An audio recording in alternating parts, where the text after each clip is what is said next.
Əgər gününə produktiv, fəal, aktiv başlamaq istəyirsənsə, bu səhvləri qətiyyən eləmə.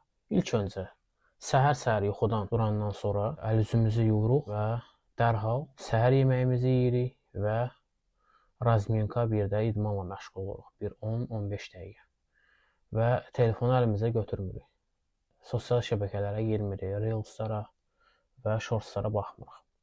Və sonra isə günümüzü necə keçirəcəyimiz haqqında planlaşdırırıq. Hansı işlər görmək lazımdır və haçan necə. Maksimum aktiv insanlar gün ərzində 3 və ya 4 vacib işlərin maksimal dərəcədə məntiqi sona çatdırırlar. Əgər sən gün ərzində 3 və ya 4 vacib işini məntiqi sona çatdıra bilmirsənsə, sən aktiv insan sayılmırsan. Və başa düşmək lazımdır ki, sosial şəbəkə yuxudan duran kimi olmaz.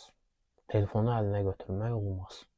Maksimal dərəcədə internet, sosial şəbəkə, bir də Reels, Shortsları müəyyən bir vaxt təyin eləmək lazımdır və ancaq təyin olunmuş müəyyən vaxtda sosial şəbəkələrə girib, baxıb və ya videolara izləmək olar. Bəs sən nə fikirləşsən bu barədə? Öz şəxsi fikirlərini şərh bölməsində paylaş və bir challenge eləmək olar ki, bir həftə ərzində bu ritualı əgər həyatında vərdiş halına gətirə bilsən, mən səni inandırıram ki, sən böyük bir nailiyyətlər əldə edə biləcəksən.